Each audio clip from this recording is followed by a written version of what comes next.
tale of deception and horror gripped a community with its tragic twists. The night began with the promise of a seemingly ordinary evening, but quickly descended into unimaginable horror. Two people, once wrapped in the warmth of budding romance, were about to experience irreversible changes in their lives. A security camera captured them arriving together, smiling and chatting, seemingly unaware of the terrible tragedy about to unfold. When the police finally entered the apartment, they were greeted by a horrific, chilling scene. The smell of death lingered beneath the sterile cold of an overloaded air conditioner, and there, on the floor, lay her lifeless body, hidden by a sheet. Blood soaked the carpet, smeared across the walls and floor, telling a horrific story of a brutal, frenzied attack. Born Kimberly Karen Mota de Oliveira on February 26, 1998, in the picturesque Brazilian town of Manacapuru, she was the eldest child and only daughter of Nyla and Jose Ola. Kimberly's background was as diverse as it was beautiful, with Brazilian, Spanish, and indigenous ancestry blending together to give her striking features. One could say she had won the genetic lottery. Her flawless skin, thick flowing hair, radiant smile, and graceful feminine figure made her stand out in any crowd. From a young age, she was surrounded by admiration, and it seemed as though everyone, from her peers to adults, couldn't help but compare her to an angel. But Kimberly wasn't just beautiful. She was also an ambitious and talented young woman. She practiced dance, excelled in gymnastics, and loved swimming. Alongside these physical pursuits, she was a dedicated student, passionate about learning. Kimberly read widely, attended the theater regularly, and even pursued foreign languages, showing an early curiosity about the world beyond her small town. It became clear from a young age that Kimberly was destined for something more, and her early involvement in beauty contests only seemed to confirm this. She began winning local titles, modeling in clothing catalogs, and soon landed features in advertisements. Her striking looks and graceful poise in front of the camera made her a natural fit for the world of modeling. By high school, Kimberly had made a decision. She would pursue a career in modeling. This wasn't entirely surprising, given that her mother, Nyla, had also been a local beauty queen in her youth, winning the prestigious Miss Manacapuru title. However, Nyla eventually set aside her modeling ambitions to focus on raising her children.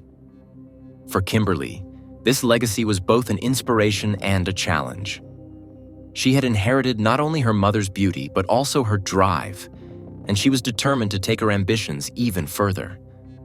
As Kimberly grew older, her star continued to rise. She participated in fashion shows, graced the covers of local magazines, and earned the title of the most beautiful girl in her hometown. By 2017, she reached the finals of the Miss Amazonas competition and was poised to try again, with her sights set firmly on the Miss Brazil title.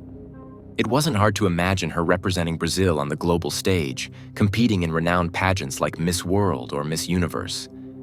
However, Kimberly understood that beauty alone was not enough to achieve her lofty goals. She was acutely aware that high-level competitions evaluated not just physical appearance, but also intelligence, education, moral character, and community involvement. Beauty queens were expected to be role models, with spotless reputations and lives free from scandal. Kimberly worked hard to embody these ideals, striving to present herself as the perfect candidate in every way. The pressure to maintain perfection, the scrutiny of the public eye, and the hidden dangers of obsession all paint a grim picture of the realities faced by those in the spotlight. In Kimberly's case, the attention she received was not just adoration, but a dangerous obsession that ultimately contributed to a tragic outcome. Unfortunately, beauty can be both a blessing and a burden. Kimberly was highly active on social media, where she shared more than just her captivating looks. She used her platform to promote a healthy lifestyle, often posting about sports, fitness, and proper nutrition. Her online presence was not merely an exhibition of beauty, but a genuine attempt to inspire others, particularly young women, to take better care of themselves. Through motivational posts, she emphasized the importance of self-care, discipline, and perseverance, encouraging her growing base of followers to embrace a healthier and more confident version of themselves. By 2019, Kimberly had amassed tens of thousands of followers on her social media accounts, a testament to her influence. She didn't just want to be another model, she aspired to be a role model, a figure others could look up to. In addition to her health-focused posts, Kimberly allowed her followers a glimpse into her personal life, sharing behind-the-scenes moments from her photo shoots and candid interactions with friends and family. Her approachable and engaging personality made her more relatable to her fans. This authenticity, combined with her natural beauty, only boosted her popularity. Kimberly would regularly engage with her followers, answering questions, sharing advice, and keeping the tone of her page lighthearted yet informative. She was determined to use her platform responsibly, knowing that many young women looked up to her for guidance and inspiration. At just 19, Kimberly's ambitions stretched beyond modeling. She made the life-changing decision to pursue higher education, with dreams of becoming a dentist. Determined to balance her passions with academics, she enrolled in medical school and moved to Manaus, the bustling capital of Amazonas. The city, a vibrant contrast to her small, serene hometown, was not only the largest in the region but also home to her maternal uncle, Henry, with whom she decided to live. Passing her entrance exams and securing her spot at the university, Kimberly seemed to have the world at her feet. The transition to Manaus, though drastic, didn't faze her. She quickly adapted to the fast pace of city life, made new friends, and continued to balance her studies with her love for fitness and modeling. With everything falling into place, her future seemed bright and full of potential. But beneath the surface of this seemingly perfect life, danger was slowly creeping in, an unexpected and menacing force that Kimberly could not have anticipated. In the fall of 2019, Kimberly went out for a night of fun with a close friend at a popular club in Manaus. Amid the pulsating music and lively crowd, a man approached her, introducing himself as Rafael Fernandez Rodriguez. He was handsome, well-dressed, and seemed harmless enough. Offering to buy Kimberly a drink, Rafael attempted to strike up a conversation. However, Kimberly, being well-versed in handling the attention her beauty often attracted, politely declined, explaining that she was with her friend and didn't need anything. Rafael, appearing unfazed, apologized and walked away. Yet what seemed like a chance encounter was anything but. It was a calculated move on Rafael's part. Unbeknownst to Kimberly, Rafael had been following her social media for nearly a year, silently observing her life from a distance. The 31-year-old corporate lawyer, recently divorced, had become obsessed with the idea of being with her. He meticulously studied her posts, learning about her interests, her routines, and her move to Manaus. Determined to pursue her, Rafael relocated to the city as well, securing a high-paying job and renting an upscale apartment in one of the city's most exclusive neighborhoods. His brief encounter with Kimberly at the club wasn't an accident. It was the culmination of months of planning. After their failed interaction at the nightclub, Rafael escalated his efforts. He began bombarding Kimberly with messages on social media, complimenting her, inviting her out, and flooding her posts with likes and comments. However, Kimberly, accustomed to the attention of numerous admirers, dismissed him as just another overly eager fan. Rafael's messages went unanswered, but his determination only grew.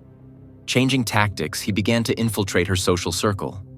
He befriended her classmates, some of her friends, and even a few of her relatives by adding them on social media. Slowly, he ingratiated himself with the people closest to her, hoping this network of connections would bring him closer to his goal. Eventually, Rafael's persistence paid off when one of Kimberly's acquaintances, unknowingly, provided him with her phone number. Armed with this new level of access, Rafael intensified his obsession, messaging Kimberly directly and pushing for in-person meetings. He learned even more about her life, where she spent her free time, the kind of music she liked, and her daily routines. He even attended some of the outdoor fitness sessions Kimberly led, blending into the crowd and waiting for an opportunity to get closer. During one of these sessions, Rafael finally caught Kimberly's attention, though not in the way he had hoped. His presence felt unsettling, his persistence more disturbing than flattering. Rafael's obsession was growing darker and more calculated by the day. What started as admiration had now morphed into a perilous fixation, and Kimberly was at the center of it all, unaware of the storm brewing around her. After weeks of exchanging messages and calls, Kimberly and Rafael finally met in person, marking what appeared to be the beginning of a natural, blossoming romance.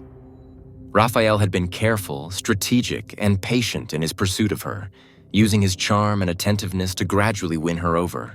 Despite the nearly 10-year age gap between them, they developed a comfortable friendship. Rafael was thoughtful, always ensuring Kimberly knew he was thinking about her without overwhelming her with affection. His calculated approach worked like a charm. By March 2020, they publicly declared their relationship, and Kimberly felt optimistic about what seemed like a promising partnership. However, it didn't take long for Rafael's true colors to emerge. The charming man she had grown fond of began to reveal a darker, controlling side. What had initially seemed like genuine care and attention quickly morphed into something suffocating. Rafael's interest in Kimberly turned into an obsession, with him demanding to know every detail of her daily life. At first, Kimberly found his jealousy mildly amusing, thinking it was simply his way of showing how much he cared. She had never experienced this level of possessiveness before and, being fiercely independent, she brushed it off as harmless at first. But Rafael's behavior escalated rapidly. His constant need to monitor her whereabouts became intrusive and oppressive. He wanted to control what she did, who she was with, and even how she interacted with people online. He scrutinized her social media activity, dictating what photos she could post, which comments she was allowed to reply to, and even when she could go live on her platforms. Kimberly's independence was being chipped away, and what once felt like a playful relationship began to suffocate her. As Rafael's obsession grew, so did his demands. Soon, Kimberly found herself in a toxic situation where she couldn't make even the smallest decision without his input or approval. Whenever she tried to assert her autonomy and set boundaries, Rafael would brush them aside, insisting that he only acted out of love. The situation worsened with each passing week. Arguments erupted frequently, and Kimberly, who had never been in such a controlling relationship, was overwhelmed. Yet after every fight, Rafael would apologize profusely, pulling out all the stops to win her back. He would take her to expensive restaurants, surprise her with extravagant gifts, and cover her with attention, convincing her that his overbearing actions came from a place of deep love. But behind the romantic gestures, his controlling behavior grew more sinister. Kimberly confided in her closest friends, admitting how suffocating the relationship had become. She shared how Rafael wouldn't allow her to talk to male classmates at university, how he'd take her phone without permission to inspect her calls and messages, and how every disagreement ended in an explosive argument. As these confrontations became more heated, Kimberly began to fear Rafael's unpredictability. She was starting to feel trapped. Kimberly's friends became concerned for her well-being. They encouraged her to confront Rafael, or better yet, leave him before the situation escalated into something even more dangerous. Kimberly, too, realized that her once bright and promising future was being clouded by the oppressive weight of this toxic relationship. She had dreams, big dreams, a thriving modeling career, international travel, photo shoots with world-renowned photographers, and the completion of her university studies. None of these ambitions fit into the narrow, controlled life Rafael wanted for her. She could see the stark contrast between her desires and the future Rafael envisioned, and she knew she couldn't sacrifice her ambitions for the sake of a relationship that had turned into a power struggle. By May 2020, after enduring 2 draining months of Rafael's increasingly controlling behavior, Kimberly made the difficult decision to end the relationship. But knowing Rafael's volatile nature, she hesitated. She feared that a breakup would provoke an extreme reaction. She bided her time, waiting for the right moment, but the situation had become unbearable, and she could no longer delay the inevitable. On May 10, which happened to be Mother's Day in Brazil, Kimberly found herself at an emotional crossroads. The COVID-19 pandemic had made it impossible for her to travel back to her hometown and spend the day with her mother, Neela, who was battling cancer and undergoing treatment in the hospital. Kimberly posted a touching photo of the two of them on social media, accompanied by a heartfelt caption expressing her love and gratitude for her mother. It was a bittersweet day for her. While she longed to be with her family, she was also mentally preparing herself to confront Rafael and end their relationship that very night. Later that day, Kimberly went for a run in a nearby park with a small group of friends, including Rafael. To the casual observer, everything appeared normal. She and Rafael seemed to be getting along well, and there was no outward sign of tension between them. But only her closest friend knew the truth. Kimberly had already made up her mind to break up with Rafael later that evening. She had finally reached the breaking point, realizing that her relationship with him was not only toxic but potentially dangerous. She could no longer ignore the warning signs or delay the inevitable conversation. She was ready to reclaim her independence and her future, even if it meant facing Rafael's wrath. That night would mark a tragic turning point in Kimberly's life, one that no one could have predicted. What should have been a moment of liberation became the catalyst for something far darker and more devastating than anyone could have imagined. At noon on May 10th, Kimberly called her uncle, Henry, to inform him that she would be spending the day with her best friend, Gabriella. She sounded upbeat, casually reassuring him that she would be home later that night to sleep. Kimberly mentioned that she had forgotten her keys and asked Henry to leave the front door unlocked. Trusting his niece, Henry agreed without a second thought. He left the door unlocked and went to bed, fully expecting Kimberly to return by midnight, as she had promised. Kimberly had always been reliable, and there was no reason to doubt that she would keep her word. Meanwhile, at Gabriella's house, Kimberly was rehearsing how she would break the news to Rafael that she wanted to end their relationship. She spent hours carefully considering her words, determined to handle the conversation delicately to avoid angering him. Rafael had become increasingly unpredictable, and Kimberly was well aware that this conversation would not be easy. Still, she felt it was time to free herself from the toxic relationship. By 9 p.m., Rafael arrived at Gabriella's house in his new white Audi, as sleek and pristine as the image he tried to project. Kimberly, ever polite, smiled as she said goodbye to her friend. She climbed into the passenger seat, waving as the car pulled away into the night. That wave was the last time anyone saw Kimberly alive. Her fate was sealed the moment she stepped into that car, although no one knew it yet. The next morning, on May 11th, Henry woke up with a strange sense of unease. The first thing he noticed was that Kimberly hadn't come home. She was always good about letting him know if her plans changed, and she would never stay out without informing him, especially not overnight. He checked his phone, hoping for a message from her, but there was nothing. His concern growing by the minute, Henry tried calling Kimberly's phone, but it went straight to voicemail. He then reached out to Gabriella, who informed him that Kimberly had left with Rafael the night before and hadn't been heard from since. Panic began to set in. Something was wrong, and Henry knew it. Kimberly had never gone off the grid like this. In desperation, Henry tried to contact Rafael, but his calls went unanswered.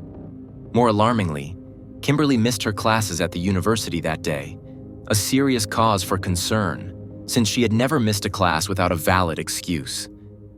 By this point, Henry was certain that something terrible had happened. He rushed to the police to file a missing person report, fearing the worst. However, the authorities were frustratingly dismissive. They assured him that Kimberly and Rafael were both adults and probably just took off somewhere without telling anyone. They urged him not to worry, but Henry's gut told him otherwise. He knew his niece, and she would never simply vanish like this. Refusing to give up, Henry organized a small group of Kimberly's close friends and launched their own search. They started by heading to Rafael's apartment, but there was no response when they knocked on the door. His car was also absent from the parking lot. It seemed like the couple had disappeared without a trace. Kimberly wouldn't have left without informing someone. As the hours dragged on with no sign of her, Henry had no choice but to contact his sister, Neela, Kimberly's mother. He had tried to shield Nyla from the news, knowing how fragile her health was. Nyla was undergoing cancer treatment, and Henry didn't want to add to her stress.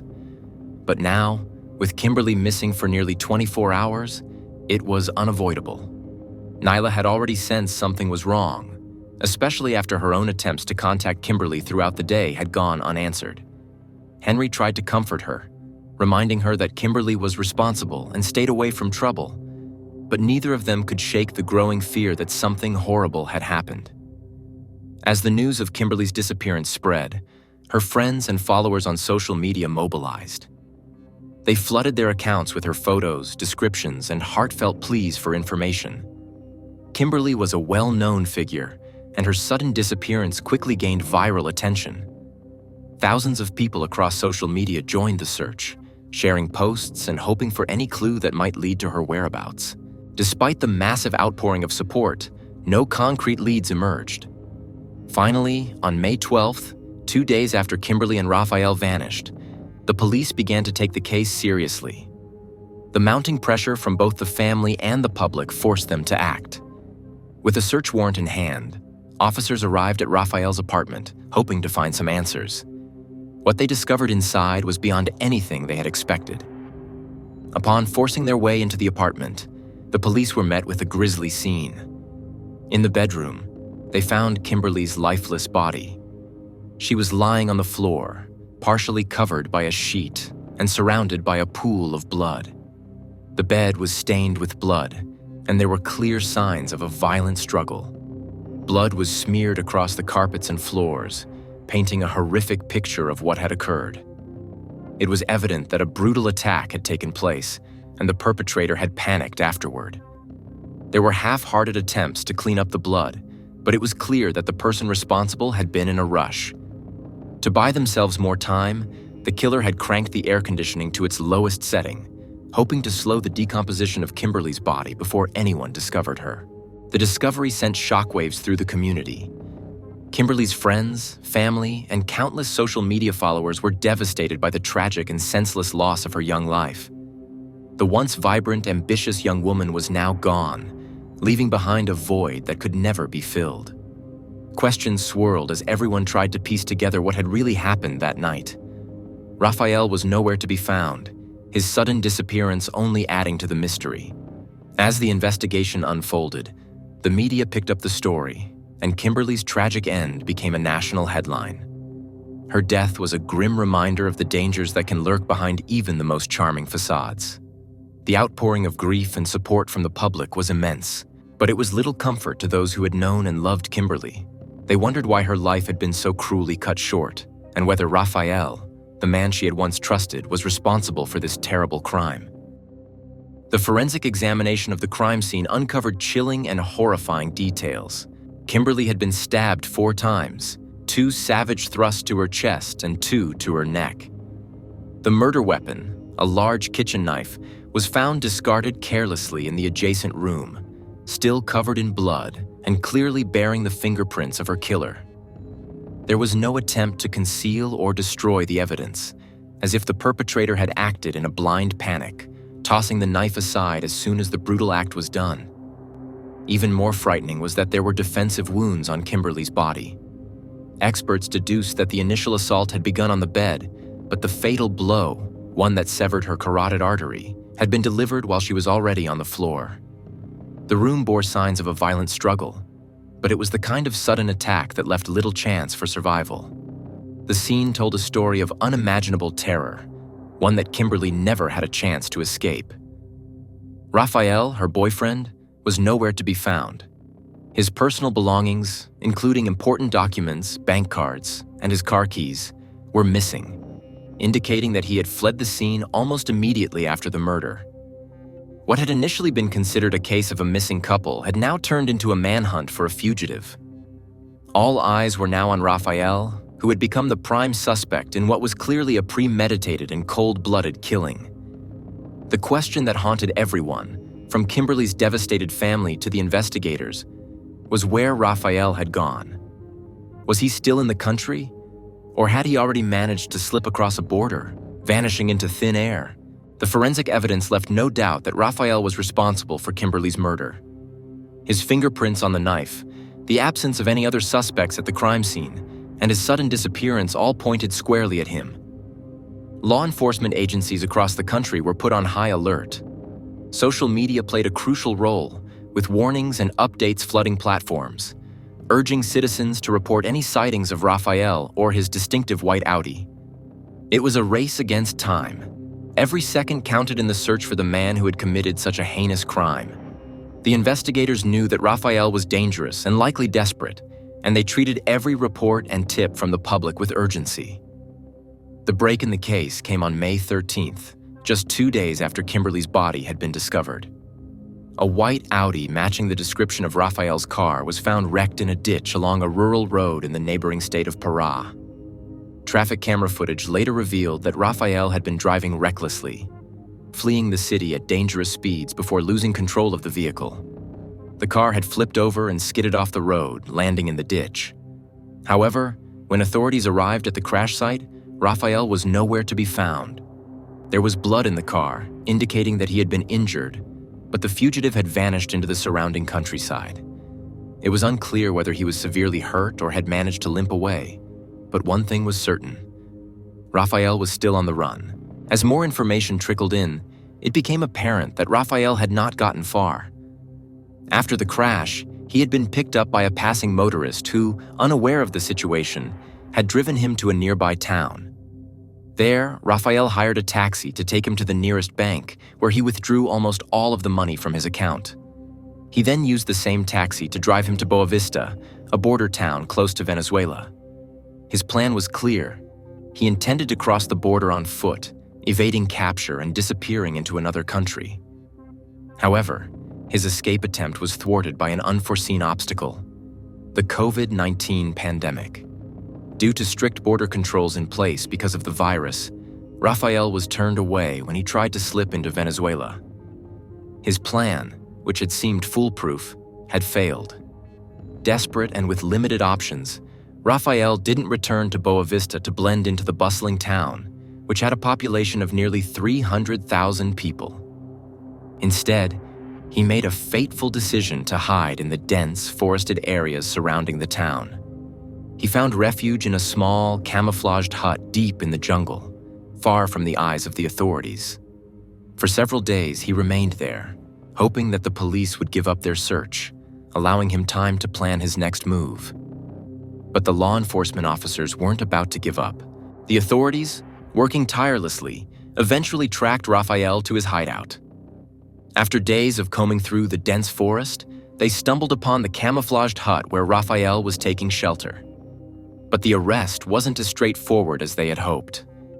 As the officers approached the hut, they were suddenly ambushed by a group of men wielding machetes.